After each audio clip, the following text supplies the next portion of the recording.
हाँ बच्चों, 9th class में करंडी हम लोग पढ़ रहे हैं। तो 25 क्वेश्चन हो चुके हैं। क्वेश्चन की संख्या थोड़ी ज़्यादा रहेगी हमारे पढ़ाने में, इसलिए बिना क्वेश्चन ज़्यादा लगवाए कॉन्सेप्ट क्लियर नहीं होता है। तो हम इसके लिए ये कहेंगे कि भाई क्वेश्चन की संख्या ज़्यादा होनी चाहिए। कुछ लोग तो समझ लेते हैं, लेकिन अधिकांश लड़के जो हैं वो ज़्यादा क्वेश्चन रहने पर 1 क्वेश्चन 2 क्वेश्चन 3 क्वेश्चन आगे ऐसे चलते चलते समझ जाते हैं बात। तो अब जो है हम ये करंडी के जोड़ घटाव वाले सवाल लगा रहे हैं। Question number 26।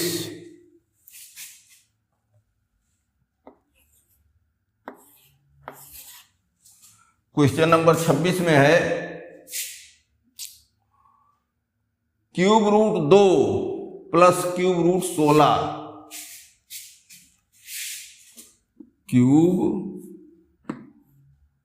Root 2 plus cube root 16 minus cube root 54।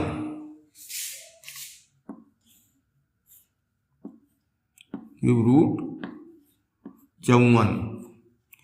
एक सवाल इसमें लगा लो, बस इसी से आगे और बढ़ जाएंगे। अब देखो, करंडी की घात तो सब में बराबर है, लेकिन करंडी के अंदर की राशि बराबर नहीं है। और करंडी के जोड़ घटाव में हमने 2 नियम देखो लिखवाया है। करंडी की घात समान हो, अर्थात करंडी के हुक में समान मान हो। जैसे 3 3 3 है तो करंडी की घात ये समान हुई, अर्थात करंडी के हुक में समान संख्या है। और करंडी के भीतर समान संख्या होनी चाहिए। तो यहाँ 2 है, यहाँ 16 है, यहाँ 54 है, तो समान संख्या नहीं है। तो एक निगाह डालो, क्या 16 54 में कुछ करें कि 2 हो जाए? हाँ, करंडी की घात 3 है, इसलिए 3 3 की जोड़ी बनेगी अंदर से। तो 16 है तो 2 की घात 4 बनती है। और ये क्या है? 54 है, तो 27 दुनाई 54। 27 दुनाई 54।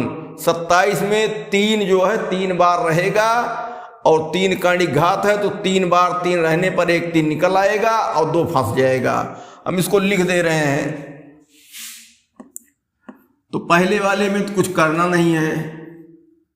2 धन क्यूब रूट 16, क्या हुआ? 2 गुणे 2 गुणे 2 गुणे 2, 4 बार होता है, माइनस क्यूब रूट 27 गुणे 2।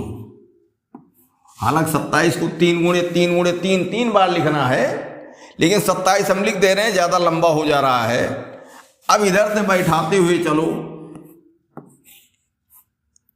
क्यूब रूट 2 ये तो बना बनाया है, प्लस ये इतना निकलेगा।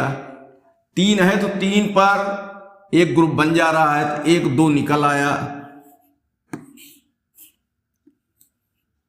ये, और 1 2 ये फंस गया, माइनस 27 में 3 त्रिका 9 त्रिक 27, 3 निकल आया, और ये 1 2 फंस गया।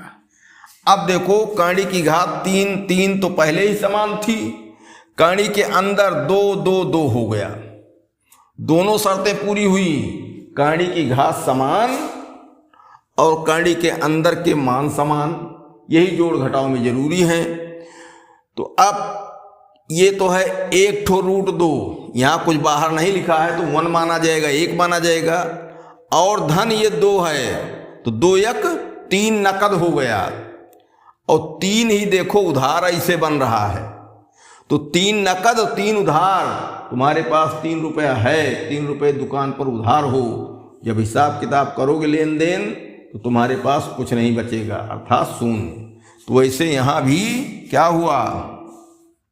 ये हो गया 3 cube root 2 minus 3 cube root 2 और बराबर 0।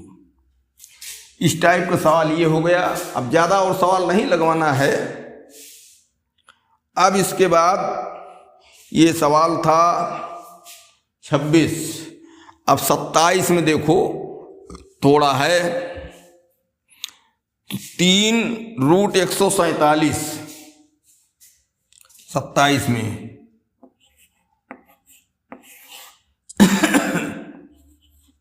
3√147 प्लस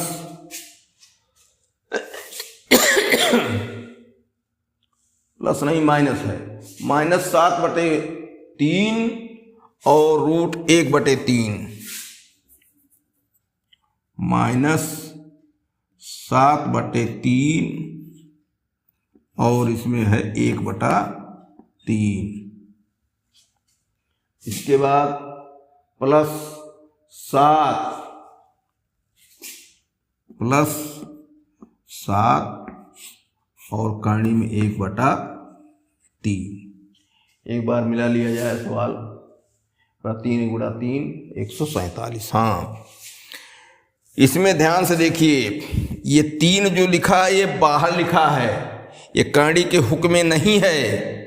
इसका मतलब कहानी के हुक्म में 2 माना जाए। जब कुछ नहीं लिखा है कहानी के हुक्म में 2 माना जाए, और अंदर में है 147।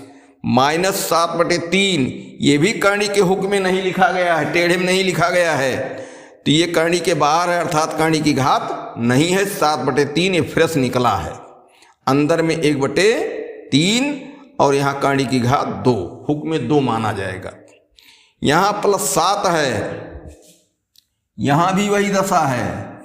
7 कहानी के हुक्म के बाहर है, अर्थात 7 घात नहीं है, ये 7 एक संख्या है, और अंदर में 1/3 है और हुक्म में 2 माना जाएगा। तो 2 यहाँ भी, 2 यहाँ भी, 2 यहाँ भी। लेकिन कहानी के अंदर की राशियाँ अलग अलग हैं। इसमें तो मान लो हैं, लेकिन इसमें अलग है। तो एक काम देखो किया जाए, पहले इसमें से जितना निकल सके उतना निकालो। तो 49 × 47 ये हो गया 3 और 49 × 3 -7/3 1/3 प्लस 7 1/3। 49 में 7 × 7 49 होता है, तो 1 7 निकल आया, 2 7 बने 49 में।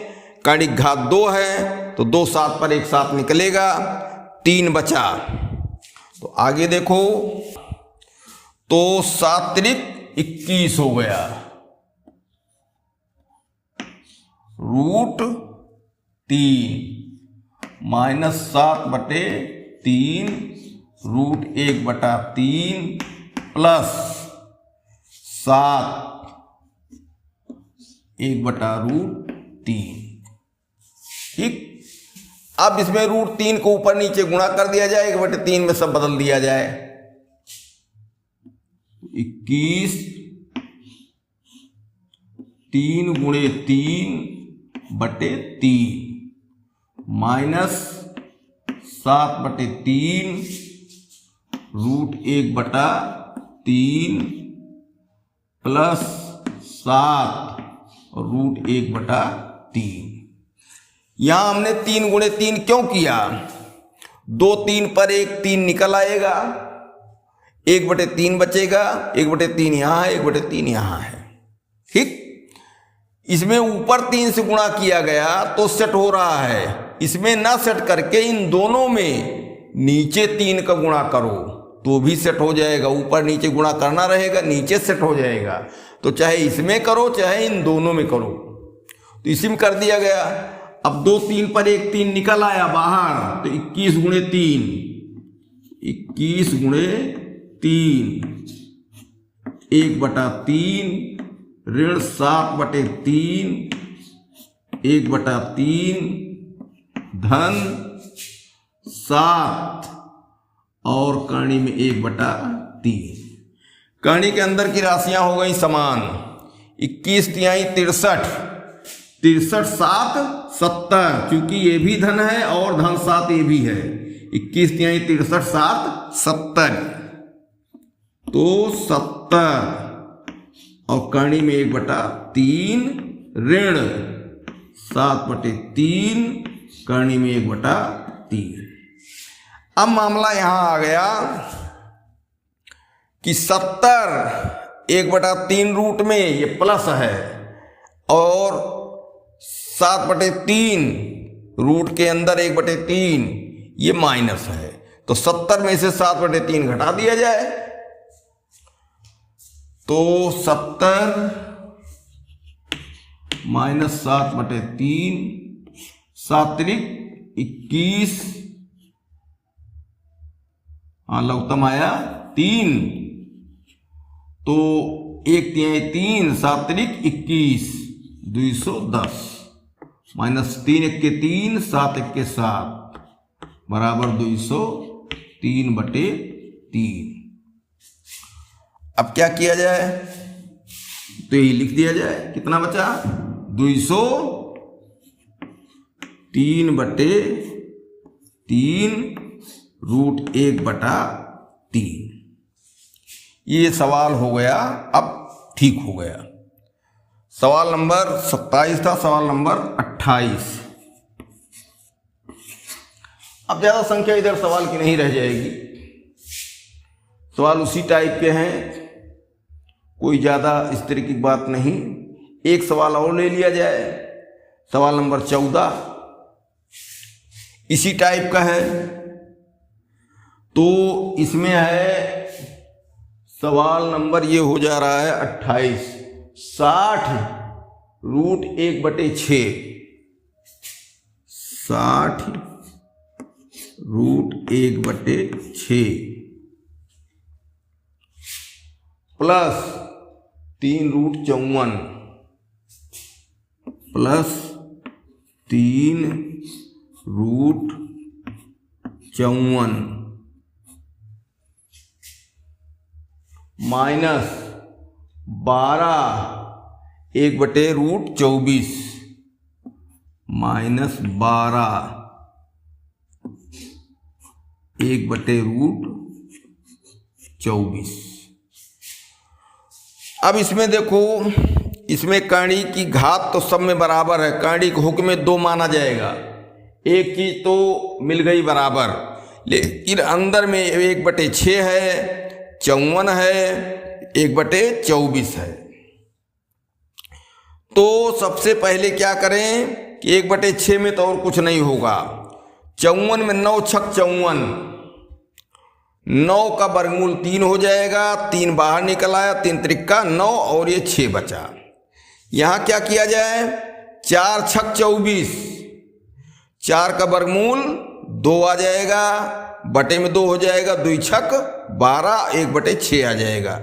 तब आगे देखें क्या होगा, थोड़ा थोड़ा सरल करो तो 60 1/6 प्लस 9 × 6 = 54, चलो एक लाइन लिख ही देते हैं, 9 × 6 माइनस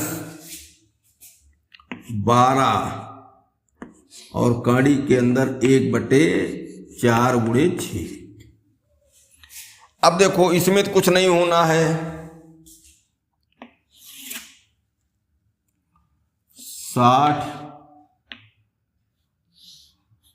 1/6, यहां क्या हुआ, 9 से 3 त्रिक्का 9, 3 निकला, 3 त्रिक्का 9 बाहर हो गया, प्लस 9√6 और यहां क्या हुआ, 4 का 2 हो गया,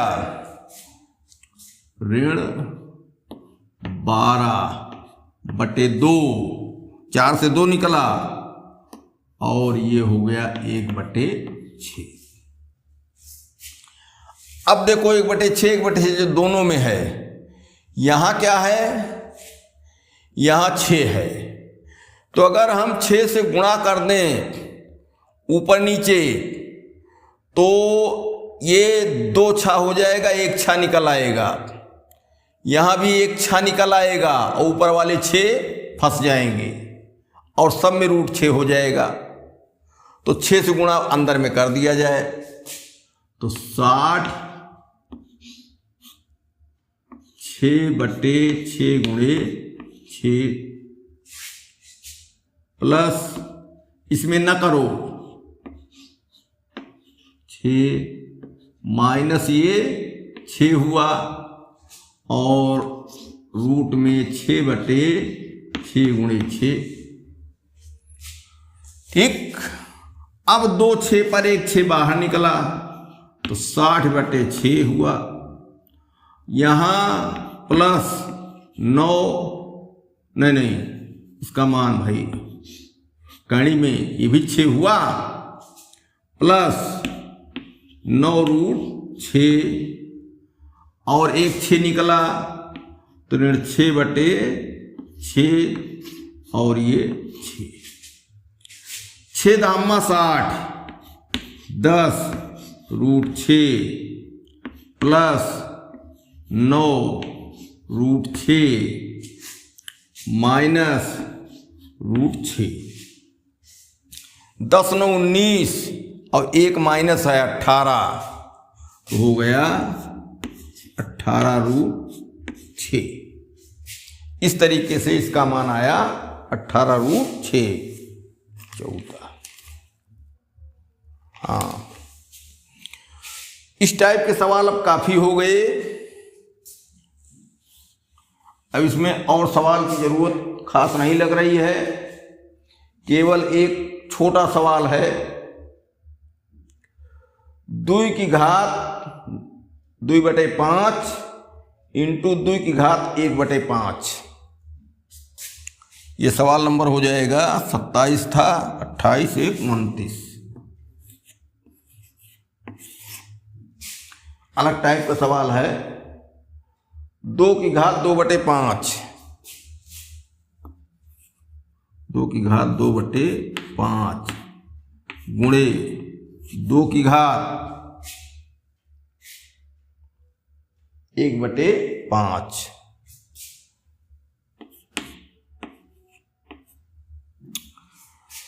तो और सीधी सी बात जानते हो कि गुणे में अगर आधार समान है, अब नई चीज आ रही है, आधार समान है तो गुणा में घातें जुड़ जाती हैं। आधार कौन?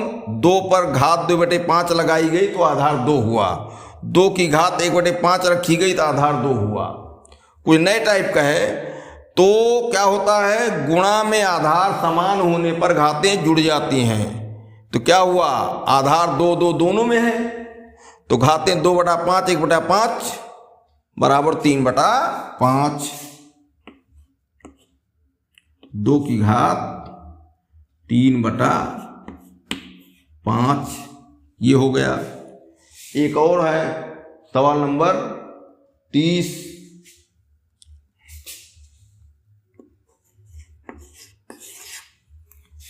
में क्या कहता है, 1/3 की घात 5 1/3 की घात 5 और पूरे की घात क्या है 4।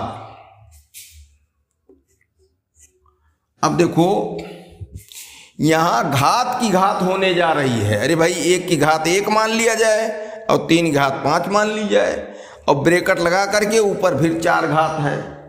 तो जब घात की घात होती है तो घातों का गुणा हो जाता है।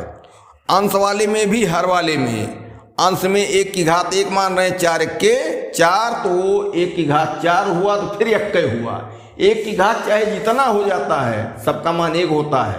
1 की घात 0 होती है तो भी 1 की घात 2 होती है तो भी 1 की घात 4 होती तो भी 1 की घात 5 होती है तो भी 1। और यहाँ 4 पंचे 20, ये हो गया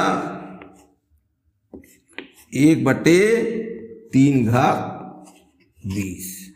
ये इस तरीके से काफी सवाल हो गए। अब करणी के गुणा और भाग की बात आएगी। करणी का गुणा और भाग भी जानना बहुत जरूरी है, इससे संबंधित बहुत सवाल आते हैं। हाँ बच्चों, हम लोग करणी में पढ़ रहे हैं। अब करणी में हम लोग पढ़ेंगे परमेयकरण, करणी का परमेयकरण।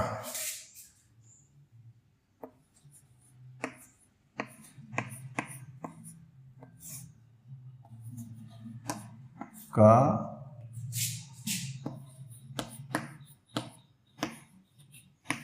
परमेयकरण।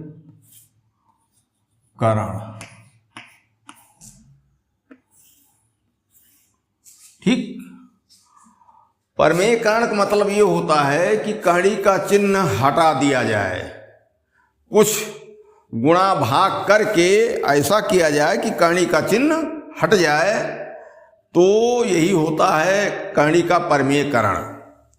अब इसमें परमेयकरण में क्या होता है, अंश का और हर का। तो एक होता है नंबर 1 अंश का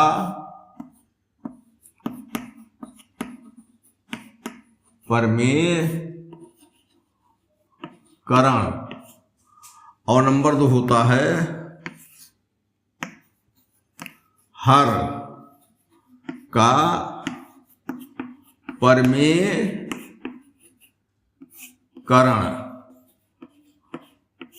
ठीक, और अंश हर दोनों का एक साथ परमेयकरण हो नहीं पाता है। किसी किसी संयोगवश कुछ ऐसे प्रश्न होते हैं जिसमें अंश और हर का एक साथ परमेयकरण हो जाए, बाकी सामान्य रूप से अंश और हर दोनों का एक साथ परमेयकरण नहीं हो पाता है। अंश का परमेयकरण होगा तो हर बचा रहेगा, हर का परमेयकरण होगा तो अंश बचा रहेगा। दोनों में से एक ही का परमेयकरण होता है। कुछ खास सवालों में दोनों को होगा। खैर छोड़ो इस बात को, जब परमेयकरण करने के लिए कहा जाएगा उसमें बता दिया जाएगा कि अंश का करना है कि हर का करना है, ये साफ साफ रहेगा। तो हमको अब करणी का परमेयकरण करना है, अर्थात करणी का चिन्ह जो है उसको हटाना रहेगा। तो सवाल नंबर 31, सवाल नंबर 31 में है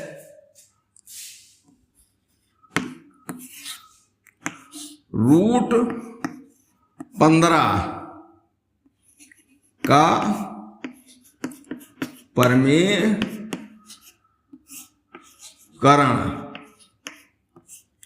सबसे आसान यही उदाहरण है, रूट 15।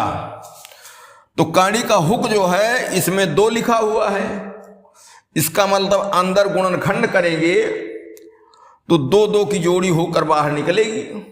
लेकिन हम देख रहे हैं कि अंदर में क्या है 15 और अंश है ये हर इसका 1 है, हर 1।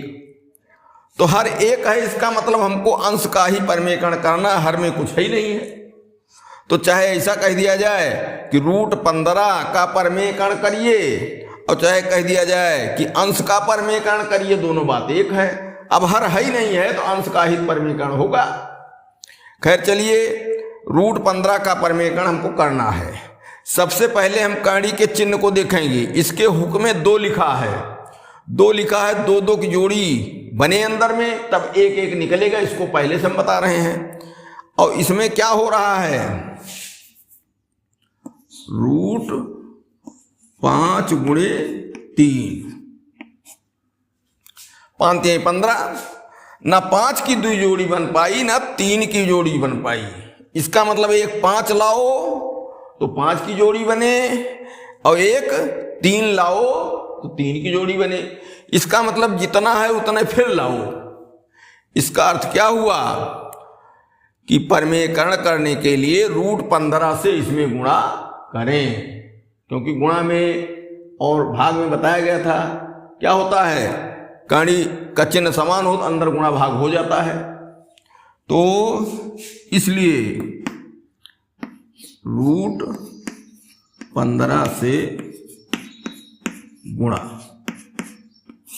यही परमेयकारी गुणक हुआ, परमेयकारी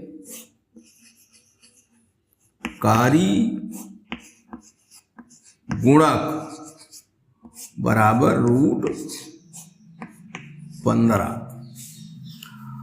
जिसके गुणा करने से परमेयकरण हो जाता है वही परमेयकारी गुणक होता है। तो इसमें √15 का करना है और √15 ही इसमें गुणा करो, जितना है उतना ही गुणा करो, तभी जो है कर्ण का निशान हटता है। तो क्या हुआ, इसका परमेयकारी गुणक √15 हुआ। चाहो तो यहाँ √15 गुणा करके और सरल करके दिखा सकते हो, नहीं तो यहाँ से बात हो गई कि अब जब इसमें कुछ नहीं मिल पाया लाभ, तो जितना है उतना इसे गुणा करो, अर्थात √15 है तो √15 से गुणा करो, तब डबल 5 मिल जाएगा, डबल 3 मिल जाएगा, और 2-2 की जोड़ी निकलना है तो कांडी हट जाएगी, इसलिए √15। आगे के सवाल हम दिखा के कर दिया करेंगे। अब सवाल नंबर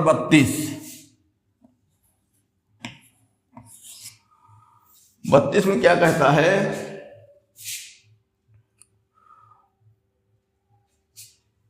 कर्ण के हुक्म में 8 है ये और 3। अब देखो इसमें बहुत मजेदार स्थिति है। कर्ण के हुक्म में 8 लिखा है, इसका मतलब 8 जो है यहां हो तो एक ग्रुप बनेगा, 8 का एक ग्रुप, 8-8 की एक जोड़ी बनेगी।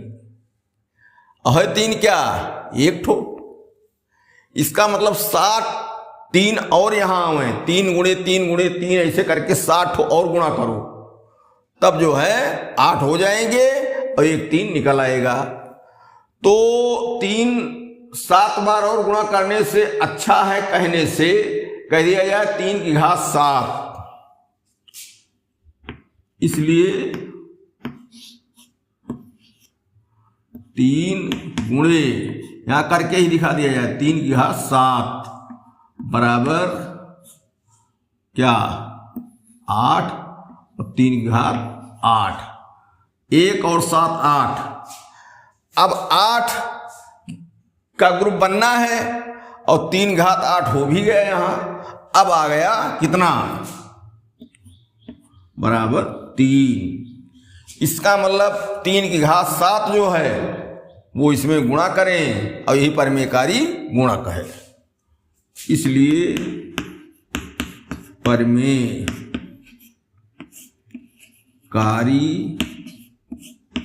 गुणक बराबर 3 घात 7। ठीक, ये हुआ 3 घात 7, ये कर्ण चिन्ह सहित भाई, तभी तो गुणा हो पाएगा, उसके अंदर जाएगा। कर्ण के हुक्म में 8 लिखेंगे और 3 घात 7। अब सवाल नंबर 33 में 1-2 सवाल और देखा जाए। इसमें है क्यूब रूट 16, क्यूब रूट 16। अब देखो विचार करो, इसमें कर्ण के हुक्म में 3 है, इसका मतलब 3-3 का ग्रुप बनेगा। अब 16 है, देखो कितना इसमें बनता है गुणनखंड, तो 2 से अगर इसको देखा जाए तो 4 बार 2 लिखना होगा।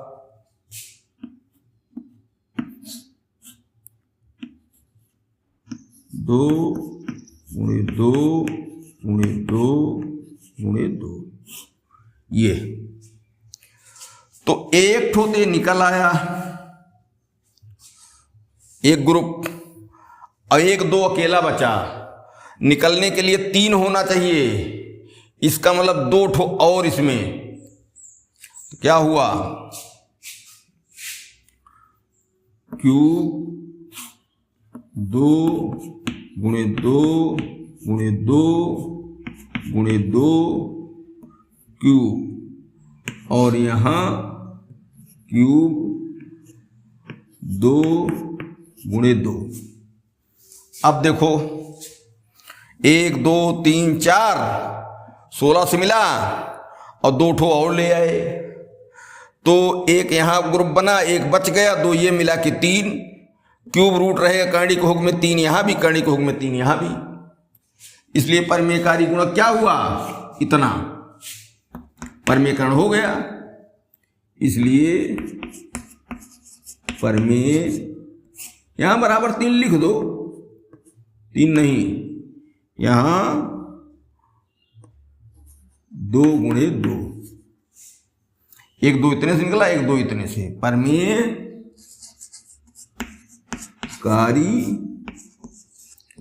गुणक बराबर क्यूब रूट 2 गुणे 2 करो और चाहे 4 कर दो। ठीक। सवाल नंबर 34,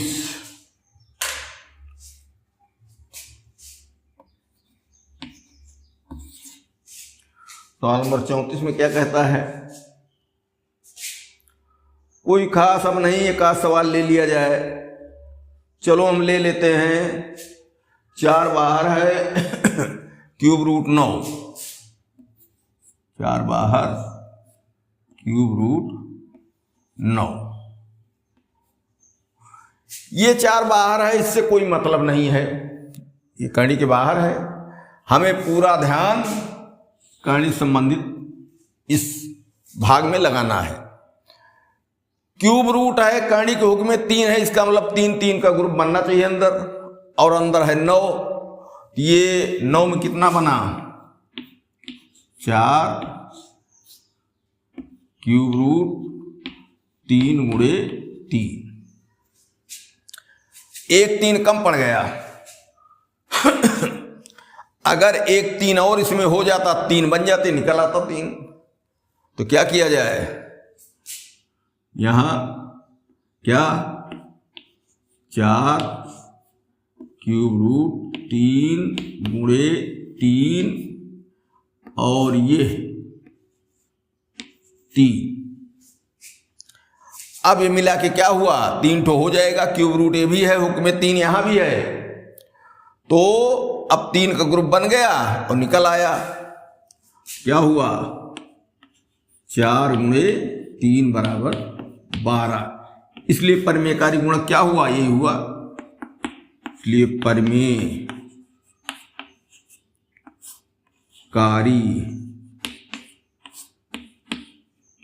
गुणक बराबर क्यूब रूट 3। इसके बाद अब कुछ सवाल बढ़ाए जाएं। अब कह रहा है कि निम्नलिखित में से प्रत्येक का हर परिमेयकरण कराओ। हर का परिमेयकरण, हर का परिमेयकरण, ठीक। इसका मतलब अंश हर अब सब लिखे जाएंगे और हर का करना है, तो 2/√5। सवाल नंबर 35, 2/√5, ठीक। अंश हर दोनों हैं और कहा है कि हर का परिमेयकरण करो, तो अंश चाहे बिगड़ जाए उससे कोई मतलब नहीं, मौके पर अंश जो है वो फेरस है, लेकिन इन्होंने कहा कि हर का परिमेयकरण करो तो हम हर को ही सही करेंगे, सरल करेंगे, वहां की कड़ी हटाएंगे, अंश में चाहे कड़ी आ जाए, कुछ हो जाए, अंश चाहे बिगड़ जाए, उससे कोई हमको मतलब नहीं है। तो चलो हर पर ध्यान लगाओ। √5 लिखा है, यहां कड़ी के हुक में 2 माना जाएगा और 1 5 अंदर है, 1 5 और आ जाए तो क्या होगा, डबल 5 हो जाएंगे। यहां 1/√5 से गुणा, ठीक। क्या हुआ, 2/√5 गुणे 1/√5, क्या हो गया, 2/5, 2/5। तो परिमेयकारी गुणक कौन हुआ, 1/√5, ठीक। अब सवाल नंबर 36। 36 में क्या कहता है? 36 में चलो इस बार लिया जाए √3/√8। √3/√8 हर के लिए ही कहा गया है। तो देखो 8 में गुणनखंड बनेंगे, 5 यहां था, 5 में कोई गुणनखंड नहीं बना था, इसलिए अलग से 5 लाना पड़ा। लेकिन 8 में तो गुणनखंड की गुंजाइश है, और यहाँ रूट है 2 है, 2 की जोड़ी बनेगी। तो देखा जाए इसको तोड़ के, √3/√2 ये। अब इसमें 2 की जोड़ी बनेगी, तो ये 2 एक जोड़ी बन गई, एक खेला बचा। इसका मतलब 1√2 और आ जाए इसमें, तो इसकी भी जोड़ी बन जाएगी। इसलिए परमेकरण के लिए √3/√2 ये। अब एक जोड़ी ये बनी और एक जोड़ी इसको मिला के ये बन गई। ठीक, इसका मतलब क्या? 1/√2, 1 करेंगे, नीचे गुणा कर रहे हैं हर में, इसलिए परमेयकारी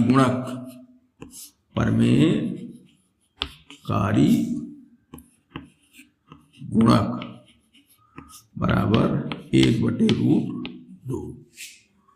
इस तरीके से 36 सवाल हुए।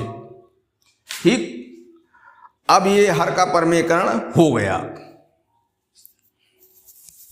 हाँ बच्चों, हम लोग कड़ी में हर का परमेयकरण पढ़ रहे हैं। अब कुछ क्वेश्चन हम लोग बड़ा बनाएंगे। क्वेश्चन नंबर 37, 36 तक हो चुके हैं, 37। परमेयकरण में कुछ अब जटिलता रहेगी पहले से। 2 पद कम से कम रहेंगे। अब तक 1 पद रहता था, √15, √8, √6, लेकिन अब प्लस माइनस करके 2 पद रहेंगे। सबसे पहले इसके लिए एक हमको तैयारी अब करनी है। जब 2 पद हैं, एक है वर्गों के अंतर का सूत्र, a² ऋण b² बराबर a + b और a - b। ये एक वर्ग ऋण b का वर्ग, a² ऋण b², इसे 2 वर्गों के अंतर का सूत्र कहते हैं, या वर्गांतर का सूत्र। ये वर्गांतर का सूत्र। ठीक, क्या हुआ? a + b और वही फिर a और -b, दोनों a और b हैं, दोनों को जोड़ दो एक ब्रैकेट में, एक ब्रैकेट में घटा दो। 2 ब्रैकेट हो गए, तो ये बन जाएंगे क्या? a आके a² हो जाएगा और b आके b², अर्थात a का वर्ग और b का वर्ग। जैसे 3 है, 3 × 9, 4 है, 4 × 4 16। इसी सूत्र का प्रयोग इसमें खूब है। तो वर्गांतर वाला यही सूत्र अलग अलग ध्यान दो। अब पहला सवाल है √7 - √5, √7 - √5 बटे √7 धन √5, √7 धन √5। ठीक, हर का परमेयकरण करना है। हम पहले बता चुके हैं, कुछ गिने चुने सवाल रहेंगे जिसमें हर का परमेयकरण करो तो अंश का भी परमेयकरण हो जाए शायद। बाकी हर का करोगे तो अंश बिगड़ेगा, अंश का करोगे तो हर बिगड़ेगा। कहने का मतलब कि अंश और हर का एक साथ परमेयकरण नहीं हो पाता है। तो यहां देखो, हमको हर का परमेयकरण करना है, सूत्र के अनुसार हम इसको √7 को a माने और √5 को b। तो a प्लस बी है तो इसको a प्लस बी वाला हिस्सा हम मान ले, इसी से टैली कराओ a प्लस बी। तो जो है a प्लस बी वाला है तो a माइनस बी इसके साथ लगावे गुणा में। अगर a माइनस बी वाला यहां है a प्लस बी वाला लगावे, तब क्या हो जाएगा a² ऋण b²। एक में देखा जाए तो √7 प्लस √5 है तो इसमें क्या होता, केवल चिन्ह बदला जाता है, प्लस है तो माइनस, माइनस है तो प्लस। तो यहां हम आगे क्या करेंगे, √7 ऋण √5 बटे √7 धन √5 ब्रैकेट कर दो, और विपरीत चिन्ह धन है तो ऋण, वही संख्याएं 7 ऋण √5 ये गुणा किए हर में, तो अंश में भी तो गुणा करना पड़ेगा। फिर भाई किसी भिन्न के हर में गुणा कर दो तो उतना अंश में गुणा करो, अंश में गुणा कर दो तो उतना हर में गुणा करो, इसलिए कि नहीं तो भिन्न बदल जाएगी। तो यहां क्या हुआ, √7 और माइनस √5, ठीक। अब देखो a plus b a minus b, a plus b √7 plus √5 और √7 माइनस √5, ये a plus b a minus b हुआ तो a² ऋण b² के लिए हो गया। ऊपर क्या है, ऊपर भी देख रहे हो √7 माइनस √5 और √7 माइनस √5 दोनों के चिन्ह ऋण ऋण है, तो ये वर्गांतर में नहीं सेट हो पाया है, ये पूर्ण वर्ग वाले में सेट होता है, a माइनस बी का होल स्क्वायर या a प्लस बी का होल स्क्वायर। हमारे कहने का मतलब कि नीचे तो वर्गांतर का सूत्र फिट हो रहा है, क्योंकि हमने जानबूझ के वहां किया है, जो प्लस चिन्ह है उसी चिन्ह को हमने माइनस कर दिया, बाकी दोनों वही संख्याएं लिखा। हर का परिमेयकरण करना है, इसलिए हर पर ही पूरा दिमाग लगा रहे हैं, अंश चाहे बने चाहे बिगड़े उससे कोई मतलब नहीं है। अब इसमें मेहनत यह है कि यहां तो सूत्र से हमारा कुछ काम चलेगा, लेकिन ऊपर क्या है, ऊपर इसको गुणा करना पड़ेगा। अब गुणा करने में करणी का गुणा बताए हैं, करणी गुणा में क्या है, अगर करणी की घात बराबर है तो अंदर में गुणा हो जाता है, बस इतना है, गुणा आसान है। अभी करेंगे तो देखना, तो पहले ऊपर गुणा कर लिया जाए,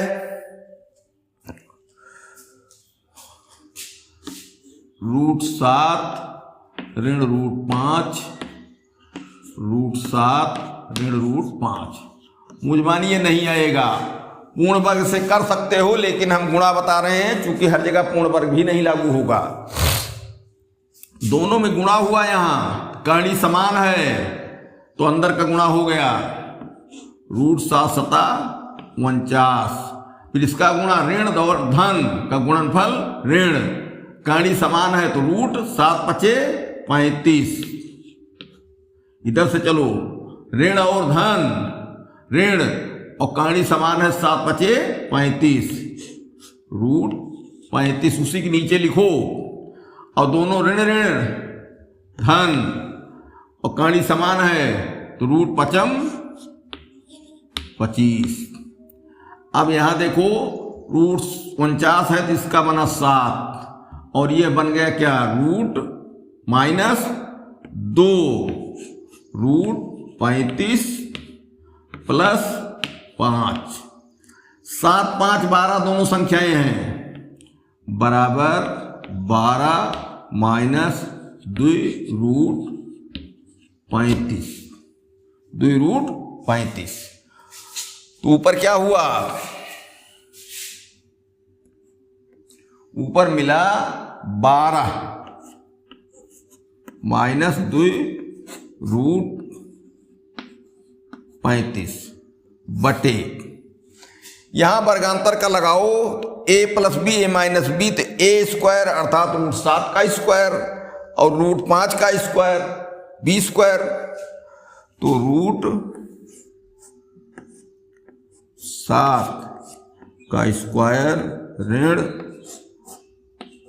√5 का स्क्वायर। अब आगे यहां लिख दो, ये तो कुछ होगा नहीं, 12 माइनस 2√35 बटे √7 का वर्ग हुआ तो ये 7 बना। अरे वर्ग होने पर केवल कांडी हटती है, कांडी के हुक में 2 ही है, वर्गमूल वाला चिन्ह है, और ये बना 5 माइनस 5। अब आ गया 12 माइनस 2√35 बटे 2, 2 से कट गया ये और ये 6, तो आ गया बराबर 6 माइनस √35। ये इसका सरलीकरण करके ये हुआ। इत्मीनान से देखो और गुणा वहां जानते रहो तो सवाल हल हो जाएंगे। अब इस पर सवाल हम लगाएंगे कई ठो। सवाल नंबर 38,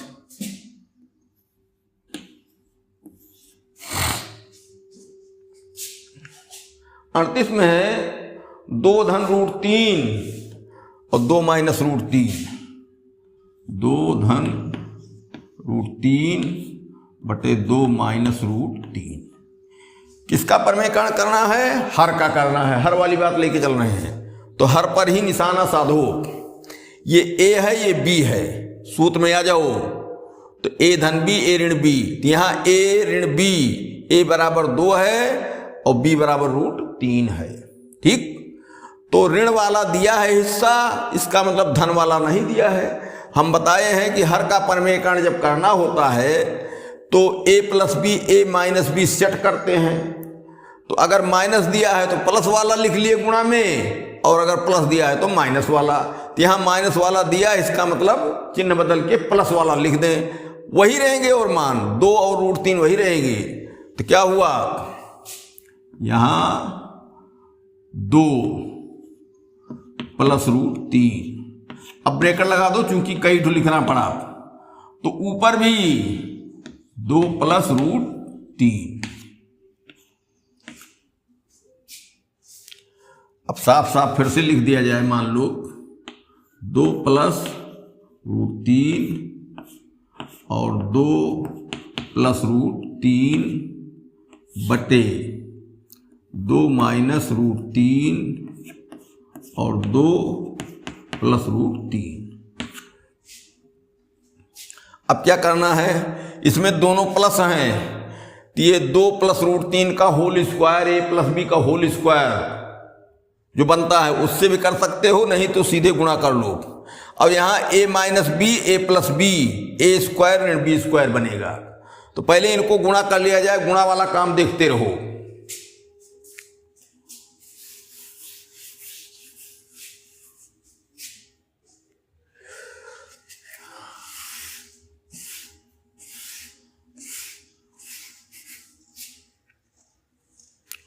दो प्लस √3, 2 प्लस √3, 2 प्लस √3, वही चीज दोहराई गई रहती है संयोग से। अब गुणा करो, चिन्ह धन धन है तो चिन्ह धन हुआ, 2 दूनाई 4, फिर यहां चिन्ह, यहां धन, चिन्ह धन 2 √3, फिर यहां से गुणा किए है, चिन्ह धन धन 2 √3 इसी के नीचे, और धन धन √3 3 हो गया। तो क्या हुआ, 4 प्लस 4 √3 प्लस 3, 4 3 संख्याएं जुड़ गई, 7 प्लस 4 √3, ये बना। ठीक, अब नीचे देखो, ए स्क्वायर अर्थात 2 का स्क्वायर, 2 दूनाई 4, और √3 का स्क्वायर, √3 के स्क्वायर 3 हुआ।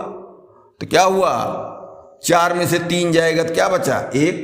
अरे भाई ये मिला करके ए स्क्वायर ऋण बी स्क्वायर हुआ, ये वाला 2 दूनाई 4 हो गया, √3 है इसलिए वो 3 हो पाया, तो 4 माइनस 3 बराबर 1। हम लिख देते हैं आगे एक बार।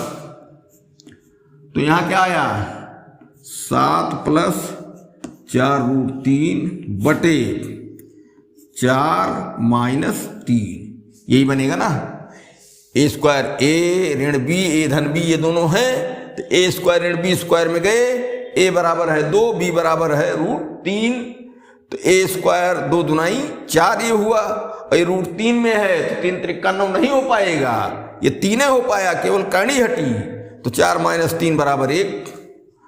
तो अब जब 1 हो गया तो 7 + 4 √3/1, 1 लिख दो या 1 गायब करो। अब सवाल नंबर 39 38 हो गया। 39 में क्या है, 3 - 2√2, 3 - 2√2 बटे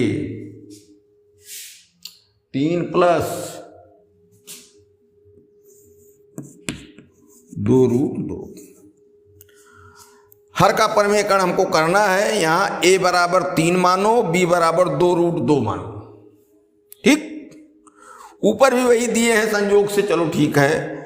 नीचे चिन्ह क्या है, धन, तो विपरीत चिन्ह हमको लेना पड़ता है। ए धन बी ए ऋण बी, चिन्ह दोनों में अलग अलग है, एक में धन एक में ऋण।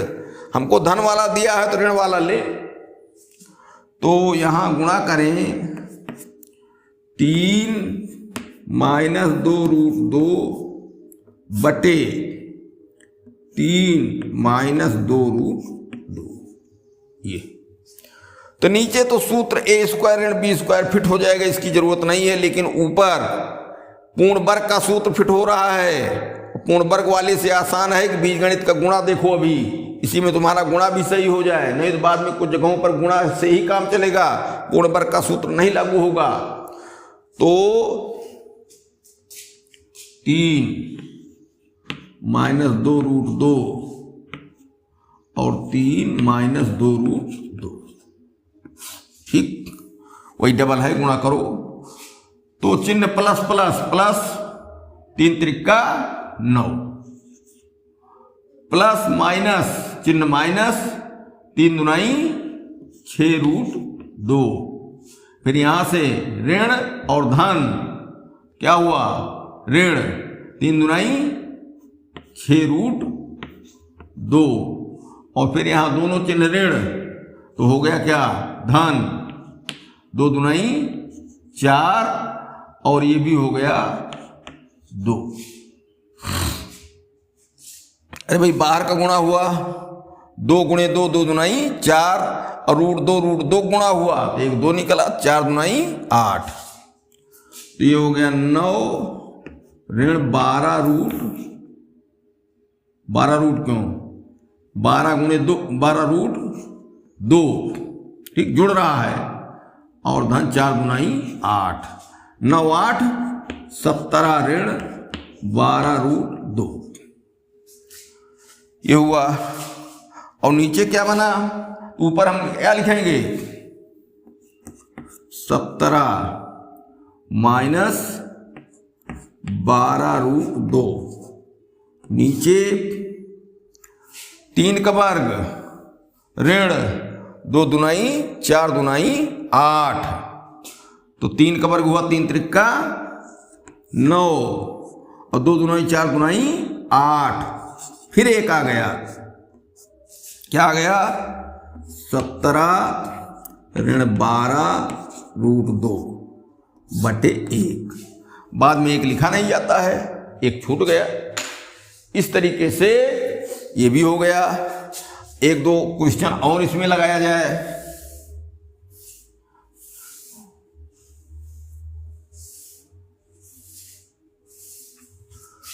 अब देखो अगला कौन क्वेश्चन है, अगला है 2√6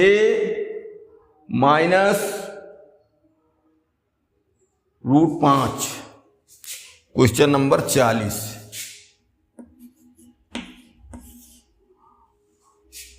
2√6 - √5, 2√6 - √5 बटे 3√5 -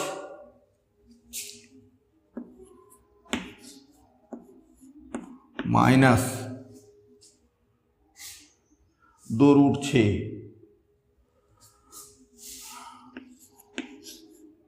2√6। अब इस सवाल में देखो फिर से मिला लिया जाए, 2√6 माइनस √5 3√5 माइनस 2√6। हाँ, इसमें इस बार जो है कुछ विशेष बात यह है कि ऊपर सूत्र फिट नहीं होगा, नीचे तो फिट ही करेंगे। नीचे देखो 3√5 माइनस 2√6 है, ये ए है ये बी है। सूत्र में देखो ए और बी मिल रहे हैं, और ये माइनस वाला है तो प्लस वाला जोड़ीदार नहीं है। तो हमको हर पर जब परमेकरण करना होता है तो वही चिन्ह, अगर प्लस वाला दिया है तो माइनस करेंगे, माइनस वाला दिया है तो प्लस करेंगे, बाकी ए और बी वही लेंगे। तो इसमें गुणा क्या हुआ, 3√5 प्लस 2√6 बटे 3√5 प्लस 2√6। भाई जो लेंगे अंशहर में उसे गुणा करेंगे, माइनस वाला दिया है तो प्लस वाला लिए हम। अब नीचे तो सूत्र फिट होगा, मान लो देर सवेर, ऊपर कोई सूत्र फिट नहीं हो रहा है। अब इसी सवालों के लिए हमने 2-3 सवालों में गुणा करना सिखाया, तो ऊपर अब सीधे गुणा करो, 2√6 माइनस √5 और यहाँ 3√5 प्लस 2√6। ये यहाँ गुणा के अलावा कोई सूत्र नहीं, वहाँ तो पूर्ण वर्ग वाला बन सकता था, कोई बता सकता है कि नहीं पूर्ण वर्ग से लग जाएगा, लेकिन गुणा वाला समझे रहो, ये सब जगह काम देगा। अब यहाँ गुणा करो, क्या हुआ, बाहर गुणा चिन्ह धन धन 3 दूनाई 6 और अंदर में √6 पंचे 30, फिर यहाँ ऋण धन ऋण और 3 1 3 और √5 गुणे 5 हो गया। फिर इसको लाओ प्लस प्लस, तो प्लस 2 दूनाई 4 और 6 2 ठो है तो 6 हो गया, 4 छक 24। और इसमें जब गुणा करेंगे 2 1 2 और 6 पंचे 30, तो ऋण 2 6 पंचे 30। ये जो जिसके पास हो उसके पास लिख देने पर आसान रहेगा, उधर जगह भी नहीं थी। √30 आया, अरे 2 1 2 चिन्ह ऋण हुआ, 2 1 2 और रूट के अंदर 6 5 6 पंचे 30। अब गुणा करने के बाद जोड़ने वाला हिसाब होता है, चाहे गणित में, चाहे बीजगणित में, चाहे कड़ी में, सब जगह। तो 6√30 प्लस है, 2√30 माइनस है, तो हो गया 4√30। यहां 5 तिहाई 15 माइनस 15 प्लस 24, तो 15 9 24, 9 आ गया प्लस 15 10 25 24 ही है, तो 4√30 प्लस 9 ये आया।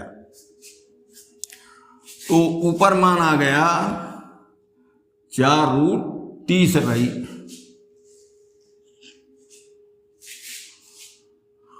4√30 प्लस 9 बटे क्या बनेगा, a² और b²। a² में जो बाहर है उसका फुल स्क्वायर 3 त्रिका 9, अब अंदर वाली केवल कांडी हटती है, तो कांडी हटी तो बचा 5, तो 9 ये बना 3 और 5 ये बना, 9 5 45 माइनस ये 2 दूनाई 4 बना, बाहर है, और ये 6 बना, 4 छक 24, तो बराबर क्या हुआ, 4√30 प्लस 9 बटे 45 में से 24 निकल जाएगा, तो 25 20 45, ये 24 है तो बचा 21 प्लस 21। ठीक, अब सवाल नंबर 41, इसमें कुछ अभ्यास कर लो भाई गुणा वाला। अब आ गया 18 धन √24 बटे √12 ऋण 8। चलो √18 धन √24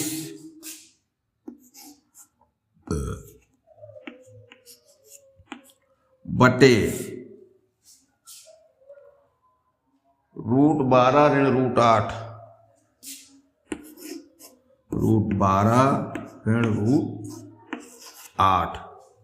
ठीक। अब देखने में तो बड़ा आसान लग रहा है कि a माइनस बी है तो a प्लस बी वाला चिन्ह बदल के गुणा कर दे, लेकिन इसमें कुछ सरलीकरण भी है। जो कर्ण के अंदर दिए गए हैं उसमें कुछ के वर्गमूल निकलेंगे, तो हम क्यों न निकाल के छोटा कर लें। नहीं तो ये 24 है, 18 है, 12 है, बहुत बड़ी बड़ी संख्या।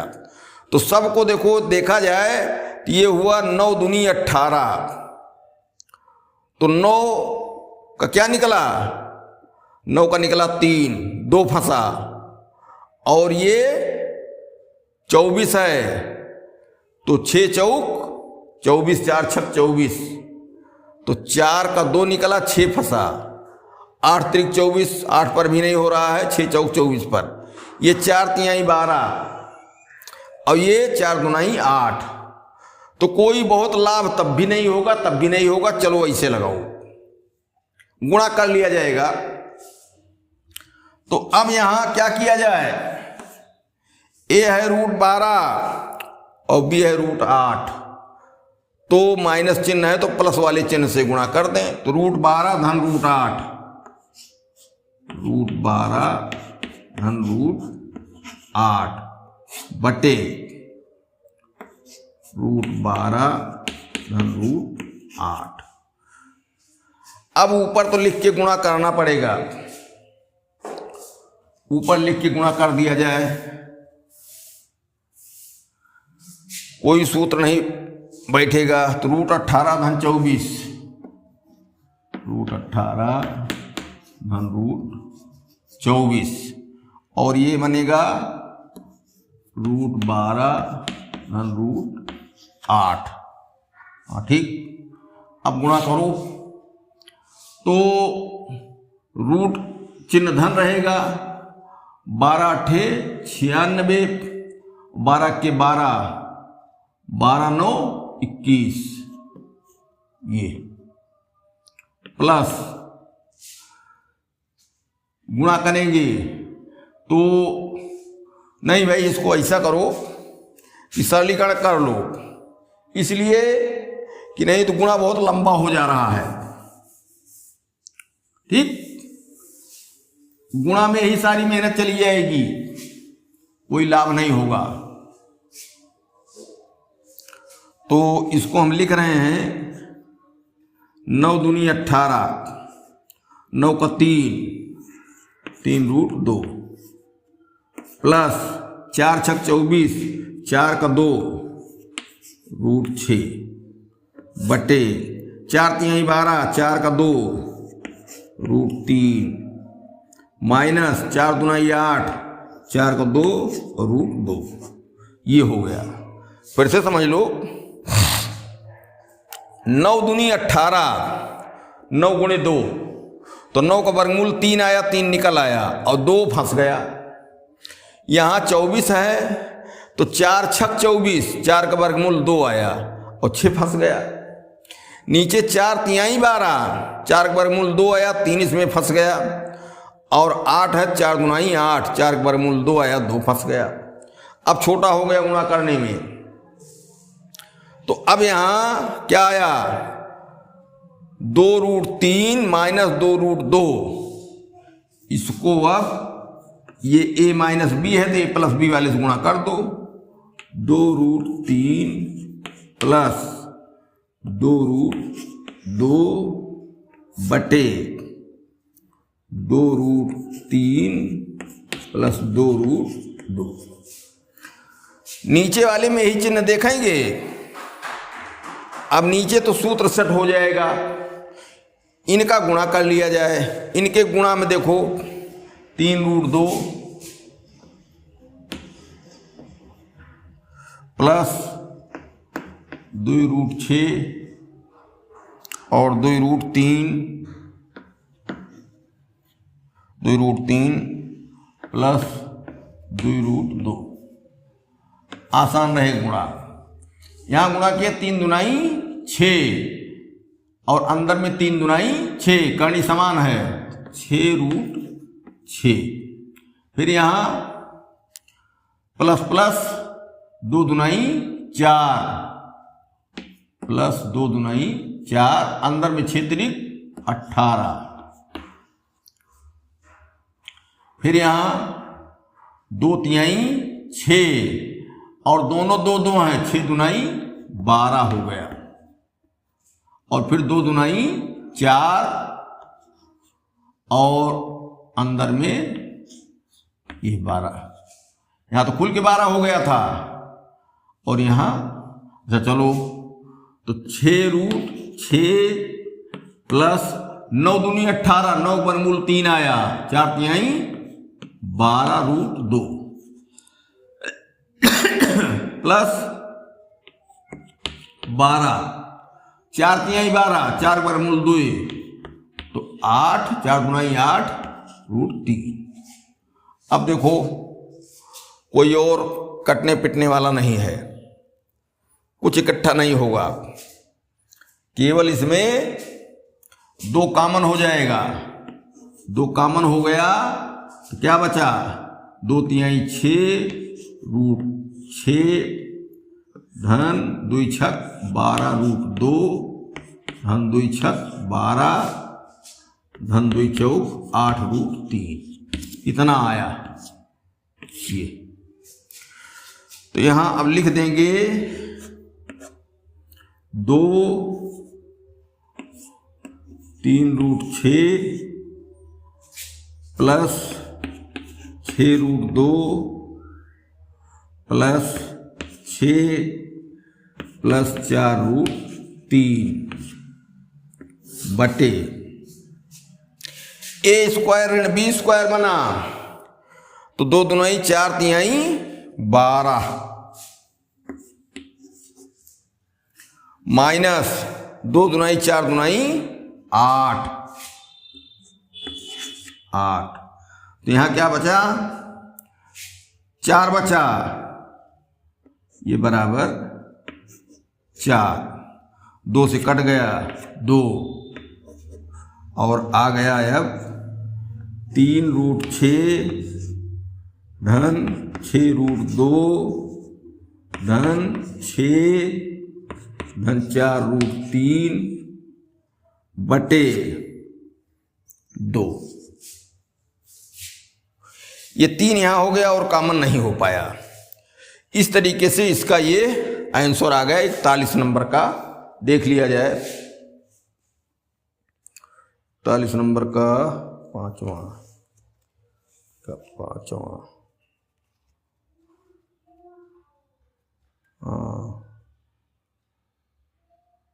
बटे 2 6 धन 6√2 और 4√3 3√6। ठीक इस तरीके से ये आ गया। इसी में हमने करणी का गुणा भी बता दिया और ये सवाल भी लग गए, हर का परमेकरण करने का तरीका सब मालूम हो गया।